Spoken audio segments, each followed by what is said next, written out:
আসসালামু আলাইকুম। আজকের রেসিপিতে আমি আপনাদের সাথে শেয়ার করব নরসিংদীর ঐতিহ্যবাহী নকশি পিঠাগুলোকে কিভাবে অথেন্টিক রেসিপিতে শিরা দিতে পারেন। পারফেক্ট নকশি পিঠা কিভাবে তৈরি করবেন সেই রেসিপি অলরেডি আপলোড করে দিয়েছি, দেখে নিতে পারেন। এবার দেখাবো কিভাবে শিরা করতে পারেন আর মচমচে করে খেতে পারেন।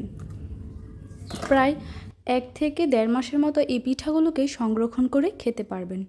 এই পিঠাগুলোকে আমি প্রায় 15 দিন আগেই বানিয়ে রেখে দিয়েছিলাম, হালকা করে ভেজে। দেখতেই পাচ্ছেন এখনও কিন্তু পিঠাগুলো অনেকটা মচমচে আছে।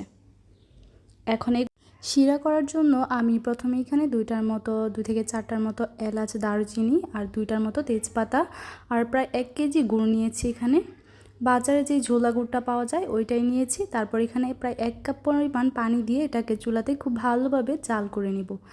এলাচ, দারুচিনি এগুলো কিন্তু ফ্লেভারের জন্য এখানে অ্যাড করেছি।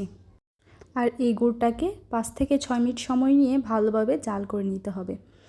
তারপর জাল করতে করতে যখন গুড়টা অনেকটা ঘন হয়ে আসবে তখন দেখতেই পাবেন যে এরকম একটা আঠালো ভাব চলে আসবে। মানে আপনি যখন 2টা হাত দিয়ে গুড়টাকে করবেন তখন দেখতে পারবেন সুতার মতো একটা তৈরি হচ্ছে আর কি। তো যখনই এরকম হবে তখনই বুঝতে পারবেন যে এই শিরাটা পারফেক্ট। আর এইদিকে আমি চুলাতে প্যানে পরিমাণ মতো তেল দিয়ে খুব ভালোভাবে তেলটাকে গরম করে পিঠাগুলোকে উল্টিয়ে পাল্টে 2-3 মিনিট সময় নিয়ে ভেজে নিব। এরকম কালার হয়ে আসলে এটাকে উঠিয়ে নিব। তারপর শিরাটা কিন্তু এখন কুসুম গরম আছে, তো এটাতে জাস্ট 1 মিনিট চুবিয়ে রেখে তারপর গুড়টাকে ছেঁকে পিঠাগুলো উঠিয়ে নিব। তো দেখতেই পাচ্ছেন সবগুলো পিঠা এভাবে করে শিরা দিয়ে উঠিয়ে নিচ্ছি। একই প্রসেসে সবগুলো পিঠা এভাবে করে তেলে ভেজে শিরাতে দিয়ে উঠিয়ে নিব।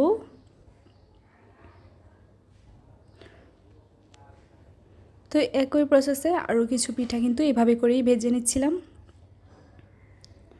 তো এভাবে করেই সবগুলো পিঠা শিরাতে চুবিয়ে উঠিয়ে নিতে হবে।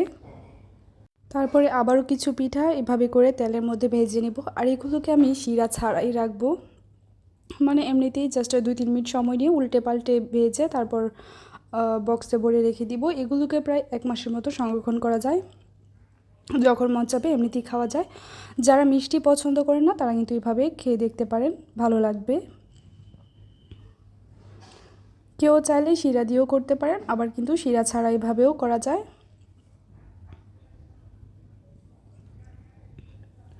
তো এভাবে করেই সবগুলো পিঠা আমি ভেজে নেব। তো দেখতেই পাচ্ছেন গুড় ছাড়া যে পিঠাগুলো নিয়েছিলাম এগুলো কিন্তু অনেকটাই ক্রিস্পি আর মচমচে হয়েছে। তো এগুলোকে আমি এখন একটা বক্সে ভরে সংরক্ষণ করব, যখন মন চাই তখনই খাওয়া যায়। খুবই ভালো একটা নাস্তা হিসাবে কিন্তু কাজে আসে। আর এগুলো হচ্ছে গুড় দেওয়া পিঠাগুলো, এগুলোকে আলাদা সংরক্ষণ করব। তো এভাবে কিন্তু আপনারা চাইলে পারফেক্ট গুড়ের শিরা দিয়ে কিন্তু পিঠাগুলো খেতে পারবেন। আশা করি আমার রেসিপি ফলো করলে আপনাদের পিঠাগুলো একদম পারফেক্ট হবে। ধন্যবাদ।